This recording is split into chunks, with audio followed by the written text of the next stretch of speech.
With my memory returned, I made a solemn promise to leave behind the husband and family who had treated me so poorly. Where could I be? My name is Meg, and I'm 28 years old. Awakening, I discovered myself nestled in a hospital bed. Perplexed by my surroundings, the sound of approaching footsteps caught my attention. Suddenly, a man burst into the room, his face contorted with anger. Yet to my bewilderment, I had no recollection of him whatsoever. I have no idea who this man is. Excuse me, but who are you? I inquired, my voice tinged with confusion. Meg, are you kidding me? If you're awake, you must be fine. So, leave the hospital right away. Being hospitalized is such an overreaction. You're dragging me into this mess. His tone was harsh and accusatory, catching me off guard. How rude of him to shout at me upon our first meeting.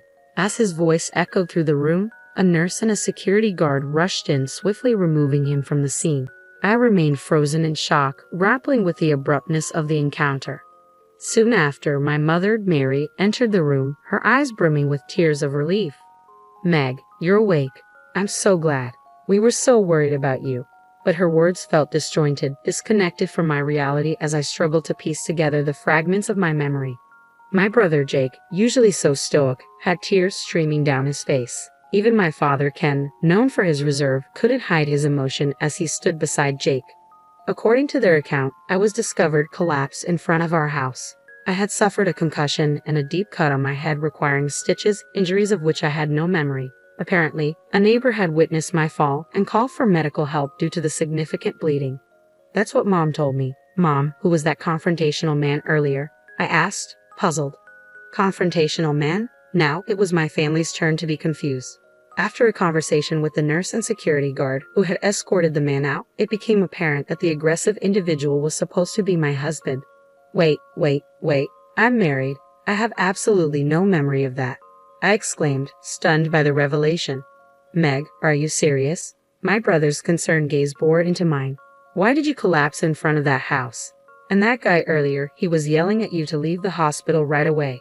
Do you have amnesia? My mother muttered, her worry evident as she quickly reached for the nurse call button. After explaining the situation to the nurse, I underwent a battery of medical tests. With too many procedures to complete in a single day, and results not immediately available, I found myself inundated with visitors as I waited. My coworkers arrived bearing my favorite snacks, flowers, fruit, and other thoughtful gifts to aid in my recovery. Some even brought personalized tokens of affection. Friends streamed in one after another, their concern palpable as they came to check on me. Amidst the influx of well-wishers, amidst the love and support pouring in, there emerged a discordant note. Shockingly, it came from my own husband, Kevin, and his parents. How long do you plan to stay in the hospital? Do you have any idea how much this is costing us? Who do you think is footing the bill? You need to get out of here as soon as possible. You're being lazy. Get back to work immediately. Your absence is causing us significant problems. These incredulous remarks were uttered by none other than Kevin and his parents amid the sea of concerned faces. When my father witnessed their callousness, he was taken aback, seeing a side of them he'd never known. My daughter is gravely injured. She's here because she needs medical care. You heartless people have no right to speak to her in such a manner, he retorted, his voice carrying a firmness I hadn't heard before from his typically gentle demeanor. Please leave at once, my brother and mother echoed my father's sentiment. Your presence is not welcome here anymore. That day, pressured by my family's firm stance, I hastily departed. Yet despite my swift exit, my husband and in-laws persisted, bombarding the hospital staff with complaints and demands for my discharge. Eventually, I was relocated to a private room, where their access was promptly restricted. Remarkably, the hospital granted me the privilege of staying in the private room at the cost of a shared one, a stroke of luck amidst the chaos. As test results trickled in, revealing a significant loss of memory, the surreal nature of my situation dawned upon me. How could such a thing happen in the realm of reality? Initially suspected to be a result of traumatic injury, the absence of brain bleeding despite my head striking the concrete road raised doubts about the diagnosis. The diagnosis unveiled a psychological condition triggered by the impact to my head, plunging me into a bewildering state. I grappled with the incomprehensible reality unfolding before me, unable to even recall the visage of my purported husband, let alone fathom our marital bond. It appeared to have been wedded and cohabiting with my in-laws. Kevin, my supposed spouse at 35 years old, toiled at my in-laws' establishment while I served as a secretary elsewhere, a semblance of normalcy amidst the turmoil. However, normalcy quickly unraveled as I learned of the suffocating grip under which my actions were ensnared by Kevin and his family. They seized control of my earnings, converting my labor into their gains, casting a shadow over what should have been wedded bliss. My salary vanished almost as swiftly as it appeared, leaving me bereft of financial autonomy. Amidst the fiscal suffocation, I found myself shackled to the endless demands of household chores, a burden unjustly heaped upon me as Kevin shirked his responsibilities, citing archaic gender norms as justification. His actions painted a stark portrait of marital oppression, a narrative where blame and verbal barbs were hurled at me relentlessly, branding me as useless and slow-witted for every perceived misstep. Under the suffocating weight of marital expectations, I endured incessant haranguing from my in-laws who incessantly badgered me about household chores, work, and the inability to conceive. Even the simple act of enjoying a proper meal became a distant luxury within the confines of that house. Amidst this oppressive atmosphere, it became evident that my exhaustion was mounting. While Kevin chauffeured me to and from work, his motives were far from altruistic. Rather, it was a calculated effort to ensure my compliance, to prevent any deviation that might incur unnecessary expenses. It was my coworker and confidant, Betty, who pieced together the fragments of my married life, recounting conversations where I had confided in her about the trials endured with Kevin and my in-laws.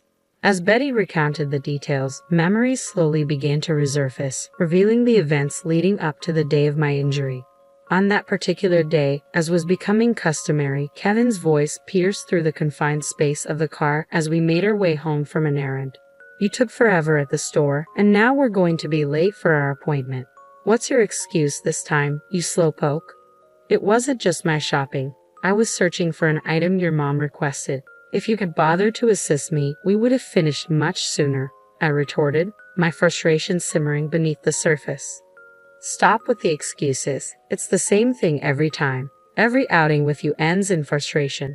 I shouldn't have even bothered to come along." My husband's tirade continued relentlessly, echoing through the confines of the car. For nearly an hour, he didn't let up, his anger mounting with each passing moment.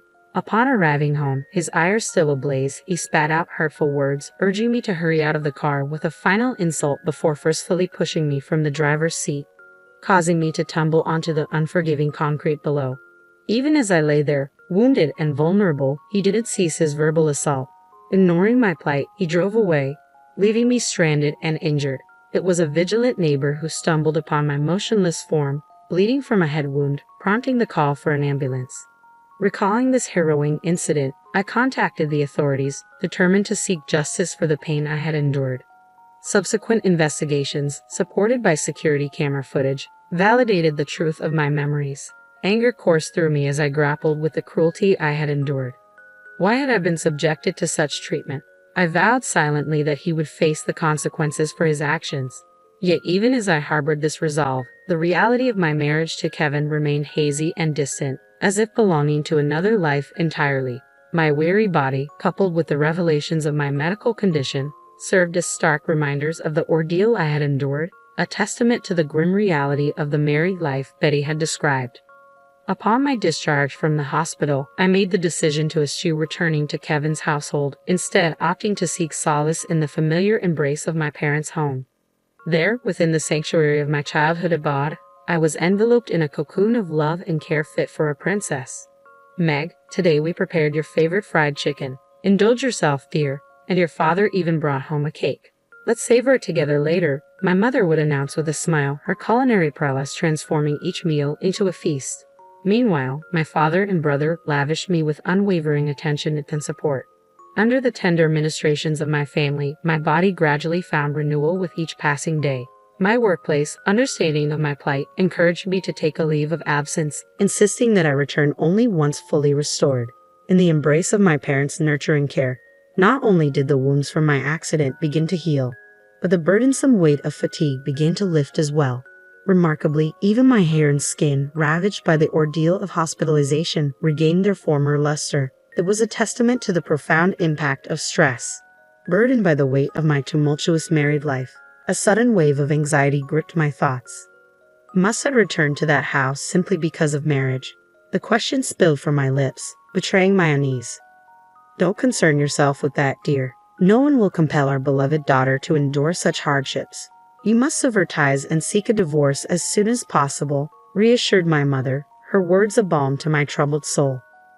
Following a family discussion, it was decided to seek legal counsel from a trusted friend of my father, a lawyer who had known me since childhood and shared a long-standing relationship with my family. Upon learning the details of my plight, the lawyer, much like my family, expressed vehement outrage and resolved to assist in every possible way. With the guidance of this skilled legal advocate, the process of divorce commenced smoothly, offering a glimmer of hope amidst the darkness of my marital ordeal. Meanwhile, within the confines of Kevin's household, simmering resentment filled the air as Kevin and his parents seethed with frustration. When will she return? The smooth operation of the store depends on her. We can't afford to wait any longer, Kevin lamented, his tone tinged with irritation. Echoing his sentiments, his mother-in-law interjected, "She's been discharged from the hospital, hasn't she? There's no reason for her to remain away. Instead of idling, she should focus on providing us with an heir." Adding fuel to the fire, his father-in-law chimed in, "She's become too accustomed to being coddled. Once she returns, we'll need to remind her of her responsibilities." In their desperation, they resorted to incessant calls to my parents' home, each inquiry dripping with urgency. "Is Meg there? Why hasn't she returned yet? Surely she's recovered by now. We have our business to consider, so we implore you to send her back immediately." My brother relayed the relentless demands they had made over the phone. Despite my family's unanimous support for my decision to stay away, I felt compelled to retrieve my belongings from the house. Seeking legal guidance, I enlisted the aid of a lawyer, and my father agreed to accompany me on this endeavor. From the moment I set foot inside, tension hung thick in the air, and the accusatory tirades began anew. "How long do you intend to linger at your parents' home? Why haven't you been answering your phone? Your negligence is appalling. It's high time you return to your duties. There's an overwhelming backlog of chores and responsibilities awaiting your attention." Kevin and my in-laws berated me without restraint. However, their vitriol was swiftly silenced as the lawyer and my father entered the room, their presence commanding a momentary pause in the onslaught of accusations. "Why did you bring a lawyer? What business do they have here?" they demanded, their anger palpable. "Let's take a moment to sit down and talk," the lawyer intervened, her calming presence guiding them towards the living room alongside my father. As they engaged in discussion, I retreated upstairs to my room, my mind swirling with uncertainty. Why had I returned to this oppressive environment? It dawned on me that I had left behind crucial evidence of the emotional abuse endured within these walls, a diary meticulously chronicling the hurtful words and actions of Kevin and my in-laws. The lawyer had stressed its importance as evidence, and I possessed another piece of damning proof, carefully concealed from prying eyes. As I busied myself with packing, the tense atmosphere downstairs erupted into a cacophony of voices. "Who consented to the divorce? You can't make decisions on your own." The sharp sound of impact echoed through the house, sending a shiver down my spine. It was evident that my father and the lawyer had broached the topic of divorce, sparking a volatile reaction from Kevin and his family. Frantically clutching my packed belongings, I hurried downstairs, only to be met by Kevin emerging from the entrance, his accusatory words cutting through the tension. "What's with the luggage? Are you not planning to return? And who's spreading rumors about winning a divorce? Explain yourself." His voice was laced with anger as he reached out towards me. Thankfully, the lawyer intervened just in time, her presence a barrier between us. "Violence is never acceptable," she asserted firmly. "I'm not being violent. I just want to talk to her," Kevin protested, his frustration evident. "You need to communicate calmly," the lawyer insisted, maintaining a firm stance. However, as Kevin attempted to approach me once more, the doorbell chimed with an urgent tone. "Yes, who is it?" My mother-in-law's voice crackled through the intercom. "We are the police. Is Kevin Davis at home?" came the unexpected reply. "Kevin Davis is my husband's full name. What could the police possibly want here?" My mother-in-law's voice quivered with apprehension. "Could you please open the door if Mr. Davis is present?" the police persisted. With a sense of urgency, my mother-in-law hastened to the door and swung it open. "Excuse us, which one of you is Kevin Davis?" the officers inquired. That would be me, my husband responded, his tone tense. Kevin Davis, you were under arrest on suspicion of assault. Please come with us to the station, the police declared, their words hanging heavy in the air. As the police officer made the announcement, the tension in the room was palpable. I could hear my mother-in-law's sharp intake of breath, a testament to the shock rippling through the household. My husband, too, appeared shaken, his voice trembling as he questioned, "Why me?" His confusion was evident, but there was no denying the gravity of the situation. Indeed, what had initially seemed like a mere incident had now escalated into a criminal case following the official complaint lodged with the police. Fortunately, the presence of security camera footage left no room for ambiguity or excuses. Initially, my husband was led away in silence. However, his composure quickly gave way to vehement protests. "I'm not at fault. It's her clumsiness that caused this. It's an exaggeration to call it assault just because I nudged her. Meg, are you even listening? Withdraw the complaint immediately." His shouts reverberated through the house, drawing the attention of concerned neighbors who began to gather at the entrance. Amidst the chaos, my mother-in-law's anguished cries pierced the air, while my father-in-law stood in stunned silence. Choosing to ignore the tumult unfolding behind us, my father, the lawyer, and I departed from the house, leaving behind the tumultuous scene. Subsequently, we took decisive action by dispatching a certified letter to my husband and in-laws, formally initiating divorce proceedings. Citing the recent incident and the persistent emotional abuse, we outlined the grounds for our decision. The emotional turmoil endured was meticulously documented within the pages of a diary retrieved from the house. Then, on a pivotal day when Kevin's frustration erupted in a violent outburst, my memory returned in full force. The trauma of the emotional abuse flooded back, overwhelming me with its intensity. Moreover, voice notes on my smartphone served as damning evidence, capturing the countless instances of verbal abuse. Over the course of a year, nearly 100 recordings detailed the relentless onslaught of insults and belittlement. The recordings revealed not only the venomous words of my husband but also those of my in-laws. Trivial matters such as a delayed dinner or an unprepared bath served as triggers for harsh rebukes. "Meg, it's already 7 p.m. and dinner isn't ready. Can't you handle such a simple task? You're a failure as a wife," scolded my mother-in-law. Similarly, my husband's voice echoed with disdain, berating me for my perceived incompetence. The barrage of insults, calling me a failure, useless, a slacker, and slow-witted, left me recoiling in horror. Just listening to the recordings caused me to shrink within myself, each word a painful reminder of the relentless abuse endured. The incontrovertible evidence presented by the diary and voice recordings left no room for denial or dispute. With such solid proof in hand, the divorce proceedings proceeded smoothly and swiftly. In addition to the certified letter, I included a crucial piece of evidence, a copy of Kevin's medical test results. Despite enduring unwarranted blame from my in-laws for our inability to conceive, the truth revealed in the test results was irrefutable. Kevin suffered from azoospermia. I had kept this information private out of concern for Kevin's ego. But with the decision to divorce, there was no need to maintain silence.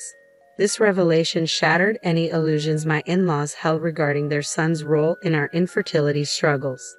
Throughout the legal proceedings, Kevin's lack of remorse and persistent attempts to shift blame only served to worsen his case. His behavior in court left a poor impression on the judge, resulting in a prison sentence without the possibility of probation. Furthermore, I pursued legal action against him for emotional abuse and psychological domestic violence in civil court, seeking both justice and compensation for the suffering endured. As for my feelings towards my husband, any semblance of affection had long since dissipated with the return of my memory.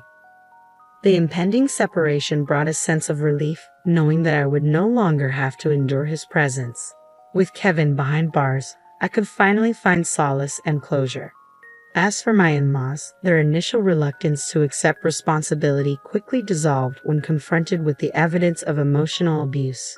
Fearing repercussions for their business, they agreed to a substantial settlement, eager to avoid further tarnishing their reputation. Despite their initial protests, they ultimately acquiesced, recognizing the gravity of the situation and the need to sever ties completely. The fears harbored by my in-laws manifested into a harsh reality. With their son, who was an integral part of their business, arrested, the whispers of gossip began to circulate. Rumors painted a grim picture of domestic violence, tarnishing the reputation of their store. Despite their daughter-in-law's contributions, she was subjected to bullying and exploitation, forced to toil without compensation at their establishment. As the rumors spread like wildfire, the once thriving business began to wither. Customers dwindled, and within a mere 6 months of Kevin's arrest, the store succumbed to bankruptcy. Having leveraged their land for a loan, my in-laws lost not only their business but also their savings, ultimately finding themselves stripped of their assets and relegated to a modest existence in an aged apartment, reliant on welfare to make ends meet. As for their future, once Kevin is released from prison, it is a matter that no longer concerns me. With our ties severed, I am no longer privy to their affairs. Meg, how about dinner tonight? Ronald, my boss and current boyfriend, asks cheerfully as we wrap up work. Come on, Ron, everyone's still around. I laugh, glancing at our colleagues. You two are just too adorable. It's sickeningly sweet, teases one of them. We're not bothered by your jealousy, Ron retorts playfully, ignoring the banter. With a mischievous grin, he adds, I've already made reservations. Let's not keep the food waiting. In the years following my husband's arrest and subsequent release, Ronald has been a steadfast source of support. He has patiently listened to my struggles and provided unwavering assistance, even offering rides to and from work when needed. One day, out of the blue, my ex approached me with a proposition. Meg, I have something to discuss. Let's give our relationship another shot. I've changed and I'm confident we can make it work, he declared. Ronald, caught in the middle, swiftly stepped in. Leave her alone. Unfazed, my ex retorted, this doesn't concern you. It's between Meg and me. Stay out of it. Ronald stood his ground, asserting, Meg is important to me. You need to let go. If I see you bothering her again, I won't hesitate to involve the authorities. Fortunately, I haven't encountered my ex since that incident. Ronald, with his athletic build and determined demeanor, proved to be a formidable presence against my comparatively smaller ex. Despite his tough exterior, Ronald has a soft spot for sweets, a charming contrast that adds to his appeal. He's an exceptional individual who always respects my choices and opinions.